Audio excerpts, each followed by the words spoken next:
Welcome to Pushing the Limits, the podcast that gets deep into the psyche of extraordinary achievers across all genres, cutting to the chase to unlock the secrets of their success, their achievement, philosophies, and motivations. Join us in the quest to find out what makes the movers and shakers of our world tick and what gems of wisdom we can learn from them. Now, over to your host, Lisa Tamati.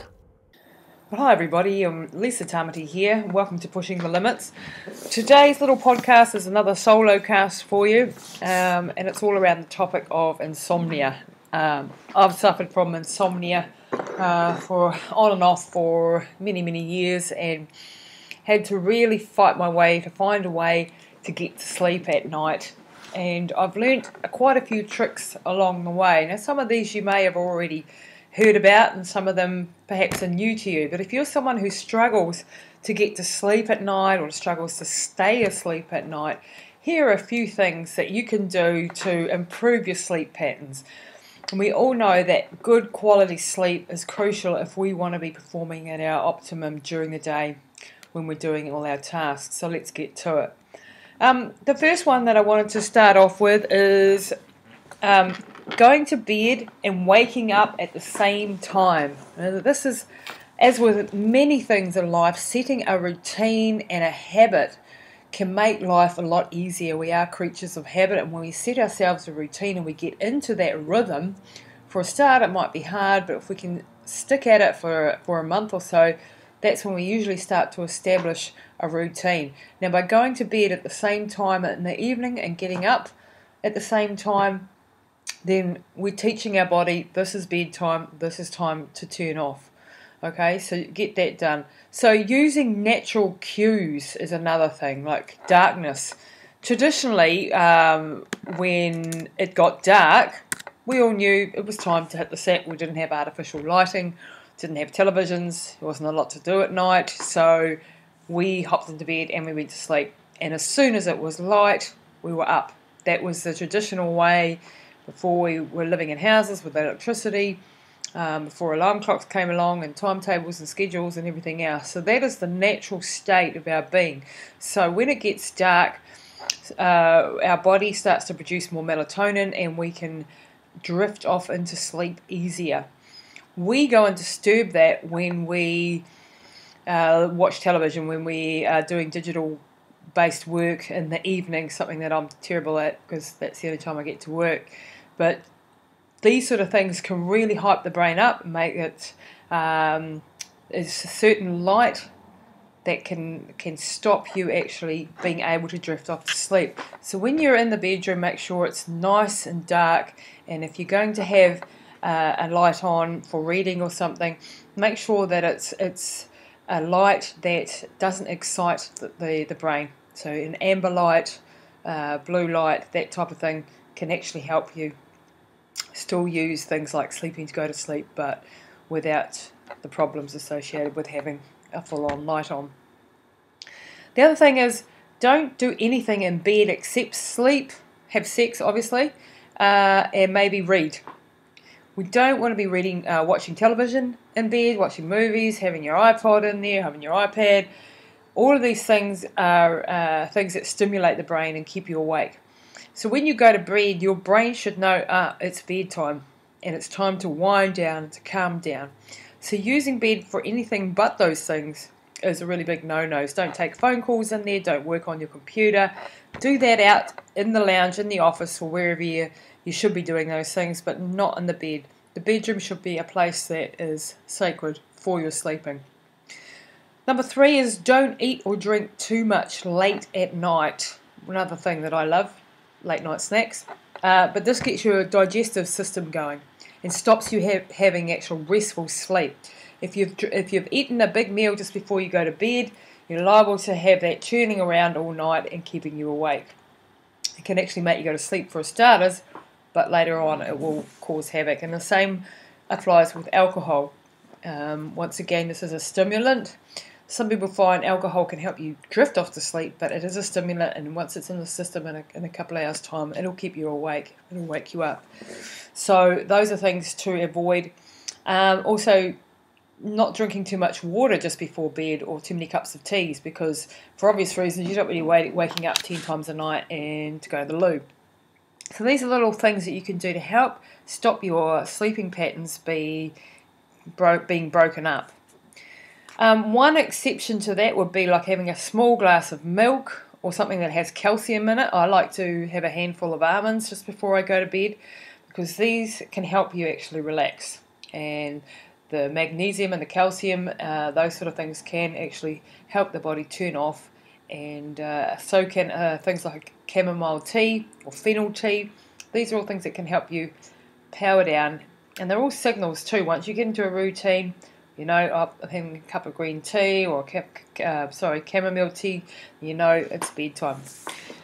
Taking a warm bath before bed, or getting your partner to perhaps give you a massage, good luck with that one.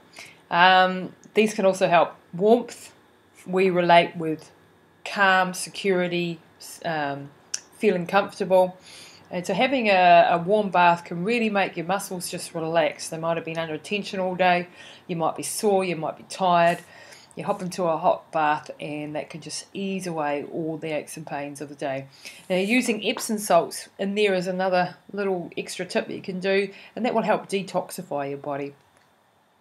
Another thing I like to do if I'm really having trouble getting to sleep is play a guided sleep meditations. These days you can just go onto YouTube and there's 1,000,000,001 sleep meditations, and I find the soothing music and the soothing voices that are lulling you off to sleep can be really, really beneficial. Getting the brain waves to get out of that beta phase and down into the theta and the something alpha waves or something like that. Whatever it does, it works. It calms you down. It stops that left brain from talking too much, and chattering at you and thinking too much, and it can actually help you go to sleep. Number 6 on the list is getting more exercise during the day to exhaust your body so that you're in a relaxed and peaceful state. Office workers, for example, have far more trouble sleeping than do manual labourers or athletes or people who have been active all day. You know, it's pretty logical, really. If you go and waste yourself, you're tired, you've been working hard physically all day, you're going to be ready for sleep when you get there. If you've been sitting in a chair all day doing brain work, that won't have tired the body out enough for you to get that nice peaceful sleep often. So get some exercise in during the day if you are stuck at a desk. However, there is a proviso there. Don't do stimulating exercise just before bed, because this can actually keep you awake. So the likes of going for a run late at night, or doing especially interval training, if you're doing high intensity interval training, really don't want to be doing that too late in the evening, because that will keep you awake. You're in a high revved up state, if you like, after. One of the exercises you can do though is yoga or Pilates, because they are designed to actually calm the body down and tap into the parasympathetic nervous system and to calm that body down.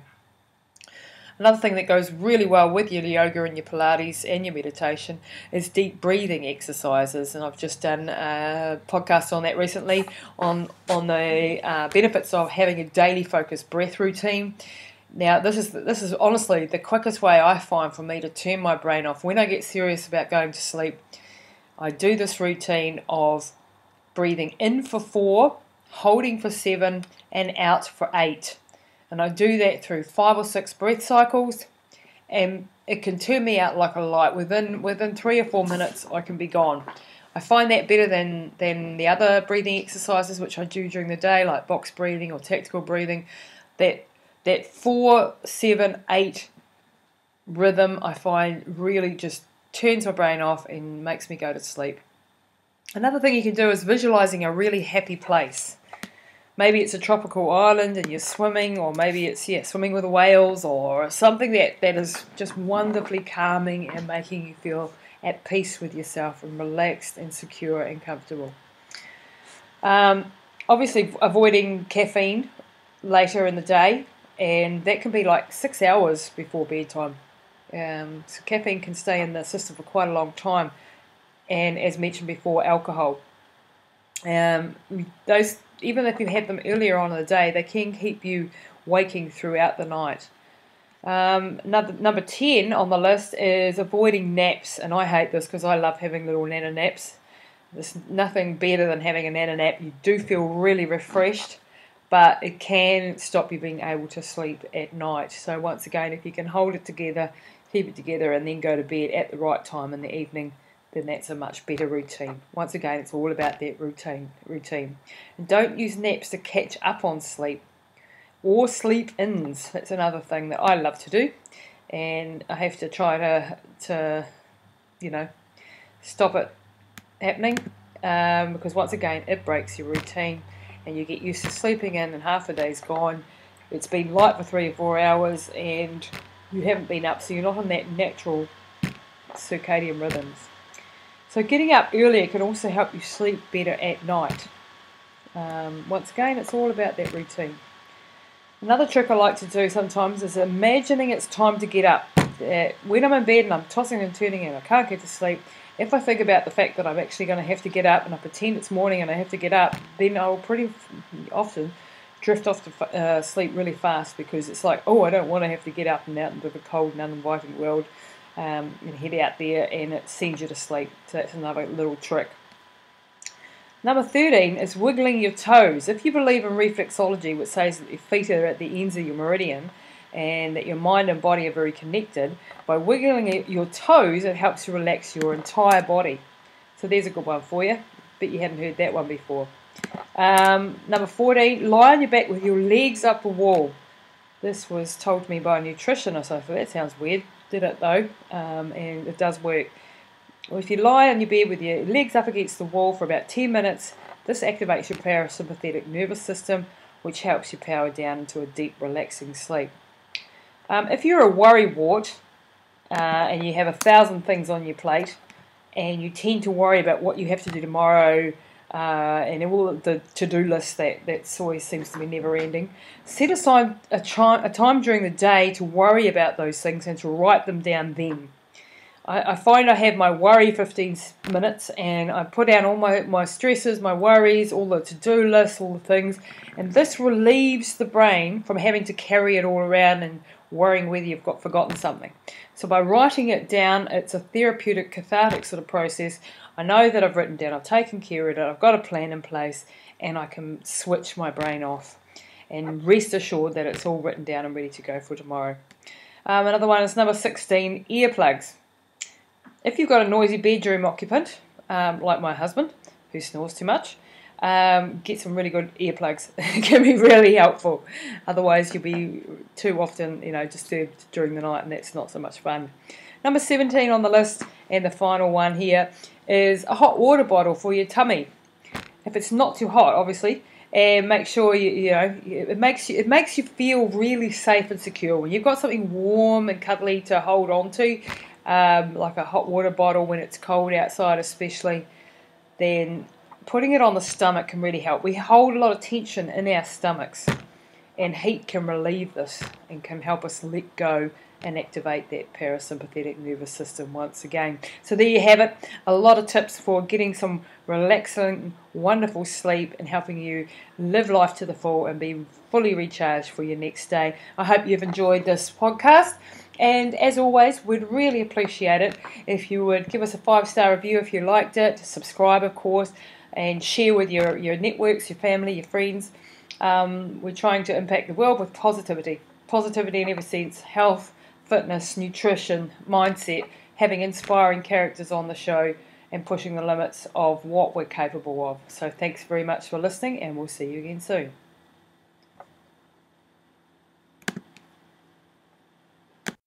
That's it for this episode of Pushing the Limits with your host, Lisa Tamati. Please don't forget to rate, review, and subscribe, and share all this goodness with your networks so we can impact more lives with positive insights and inspiring conversations. And check us out online at www.lisatamati.co.nz.